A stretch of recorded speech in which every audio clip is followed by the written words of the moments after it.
kita ubah persepsi kita bahwa kita orang yang ditakdirkan untuk gagal. Tuhan tidak pernah merencanakan buat kegagalan kita.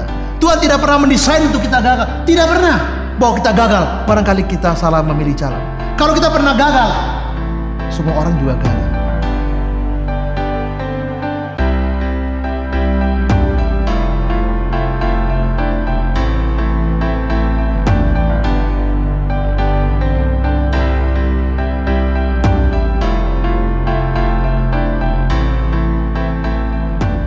Hari ini kita akan membaca satu bagian firman Tuhan. Saya bacakan Roma 8 ayat 35. Siapakah yang akan memisahkan kita dari kasih Kristus? Penindasan atau kesesakan atau penganiayaan atau kelaparan atau ketelanjangan atau bahaya atau pedang? Nah, pertanyaan di ayat ini penting sekali untuk menjadi dasar kita membahas tentang ubah persepsi Anda tentang siapakah diri Anda. Ubah persepsi Anda tentang siapakah diri Anda. Nah, ini berangkat dari kasus-kasus konseling di mana saya menemukan banyak sekali orang yang menjadi sangat-sangat pesimistik dalam hidup mereka. Mereka sangat-sangat hilang harapan mereka. Kekuatan mereka seperti entah kemana. Mereka pesimis sekali. Mereka sangat give up. Mereka tidak punya pengharapan karena terlalu banyak kegagalan. Terlalu banyak harapan mereka tidak tercapai. Terlalu banyak barangkali mereka mengalami pengkhianatan. Terlalu banyak barangkali mereka mengalami kekerasan. Dan saya ingin mengatakan kepada kita bahwa kita harus mengubah persepsi kita siapa tentang diri kita. Terlepas dari semua yang saya sebutkan tadi sebagai latar belakang yang kita alami. Nah, ayat ini mengatakan kepada kita bahwa siapakah yang bisa memisahkan kita dari kasih Kristus? Itu pertanyaan. Atau apakah yang bisa memisahkan kita dari kasih Kristus? Ya, penindasan. Apa kita ditindas oleh suami kita atau sebaliknya? Istri menindas suami bisa juga. Tapi kebanyakan suami menindas istrinya. Apakah kita sebagai anak ditindas oleh orang tua kita dengan berbagai hal? Apakah kita ditindas oleh atasan kita atau teman kita? Apa kita diancam atau ditindas oleh masyarakat kita karena berbagai hal, beda keyakinan misalnya? Atau karena prinsip kita ditindas atau dikatakan bukan cuma penindasan, kesesakan, sesak. Ya, juga penganiayaan, kelaparan, ketelanjangan, bahaya, pedang. Ini bentuk-bentuk yang dipilih oleh Rasul Paulus untuk menggambarkan bahwa apa kira-kira yang bisa membuat kita terpisah dari kasih Kristus? Atau siapakah yang bisa dengan hal-hal ini, indikator ini, penindasan, kesesakan, penganiayaan, kelaparan, ketelanjangan, bahaya, pedang, yang bisa membuat kita terpisah dari kasih Kristus? Itu pertanyaannya. Maka jawabnya tidak ada. Karena kasih Kristus itu kasih Allah. Kasih Kristus itu penuh dengan segala kuasa sehingga tidak bisa dibendung oleh apapun, sehingga kita terpisah dari kasih itu. Kasih itu menjangkau kita dalam keadaan yang paling di titik nadir pun, di pinggir kita hampir hancur, bahkan sudah hancur dan tinggal terakhir mau hancur. Kasih itu sanggup menjangkau kita dan tidak ada bisa yang membendung kekuatan kasih Kristus untuk menjaga, untuk menghibur dan memberi kepastian tentang siapa diri kita. Ada 4 hal yang penting yang saya ingin sampaikan di bagian kedua ini. Yaitu apa? Kita berkata secara, bukan autosugesti, tapi kita bicara self-talk kepada diri kita. Kita kasih tahu kepada diri kita. Kita bilang kepada diri kita bahwa, Tony, kamu berharga. Kita ucapkan itu berkali-kali. Karena Tuhan Yesus sungguh-sungguh mengasihi kamu, Tony. Tony, kamu berharga. Karena Tuhan Yesus sungguh-sungguh mengasihi kamu, Tony. Kalau kita namanya Shirley, kalau kita namanya Bambang, namanya Joko, namanya William, siapa saya namanya kita, Grace, Siska, siapa saya nama kita, katakan bahwa saya berharga, saya sungguh berharga karena Tuhan Yesus telah mengasihi diri saya. Nah, kasih seperti apa yang olehnya tidak bisa dipisahkan atau memisahkan dari diri kita? Yaitu bahwa dia sudah mati buat kita. Kematian Yesus, Anda bayangkan bagaimana beratnya. Dia harus menanggung itu. Bagaimana dia ditolak, diludahi, dicaci maki, disalahpahami, dituduh sebagai penyesat, sebagai kerasukan setan, dituduh sebagai pelahap, dituduh sebagai pengacau, dituduh sebagai orang jahat, dituduh sebagai mengaku-ngaku anak Allah padahal bukan. Itu tuduhan. Dan karena itu dia dicambuk, dipukuli, disalibkan, diperlakukan tidak adil, dipaksa untuk hukum mati walaupun tidak bersalah oleh pengadilan Pilatus. Dan terlalu banyak penghinaan, hujatan, diludah, dipukuli, ya tombak kemudian menusuk lambungnya, paku di tangan dan di kaki, ya kepalanya dikasih mahkota duri, dan begitu banyak penolakan pada diri Yesus. Dia melakukan itu kenapa? Karena dia mengasihi kita.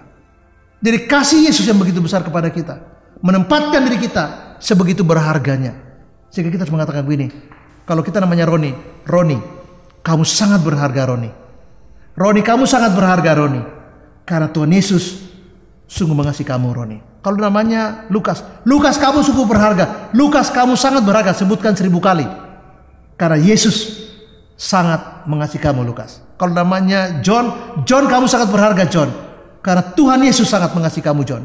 Kalau namanya Cynthia, dengar baik-baik, kamu sangat berharga Cynthia, kamu sangat berharga Cynthia, karena Tuhan Yesus sudah mati dan sangat mengasihi kamu Cynthia. Jadi kita ucapkan itu untuk mengingatkan kita bahwa kita sangat berharga. Jadi jangan pesimis, ubah persepsi kita.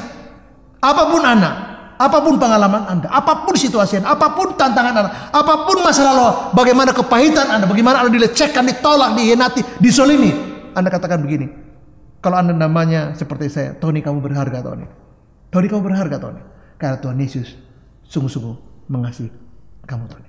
Di poin ketiga ini saya bahas 2 hal lagi, yaitu 2 dan 3. Saya bisa mengatakan kepada diri saya, ya Tony kamu dapat melakukan ini semua. Kenapa? Karena kamu tidak sendiri. Kamu mampu melakukan ini, Tony. Karena kamu tidak sendiri. Mengapa? Sebab Yesus berjanji, aku menyertai kamu senantiasa sampai kepada akhir zaman. Katakan pakai nama kita sendiri. Kalau Anda namanya Bambang, katakan begini, Bambang kamu bisa melakukan ini semua. Karena kamu tidak sendiri Bambang. Yesus berjanji akan menyertai kamu Bambang. Nah kita ucapkan itu. Yesus ketika dia akan pergi meninggalkan murid-murid, dia tahu bahwa tantangan banyak. Dia tahu kesulitan banyak. Dia tahu iblis akan berusaha mengacau balaukan pekerjaan, hidup, pelayanan, dan kesaksian mereka.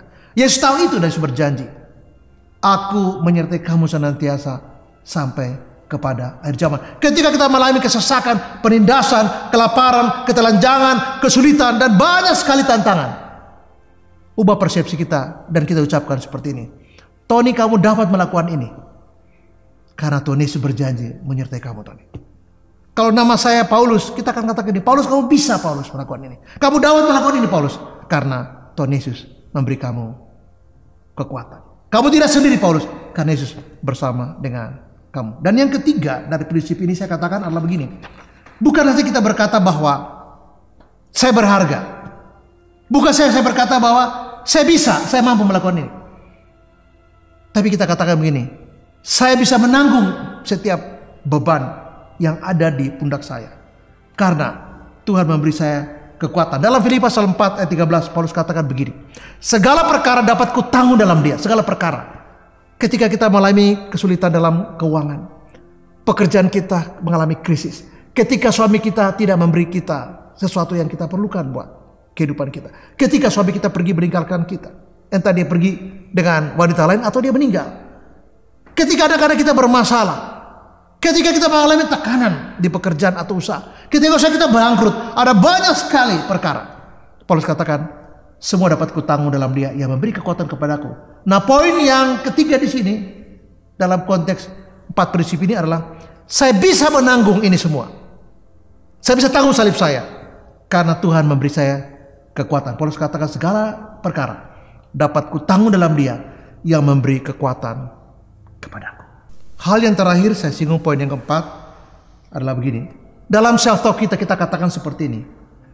Saya adalah orang yang diberkati. Kalau saya ganti nama saya, Tony kamu adalah orang yang diberkati oleh Tuhan. Tony kamu adalah orang diberkati oleh Tuhan.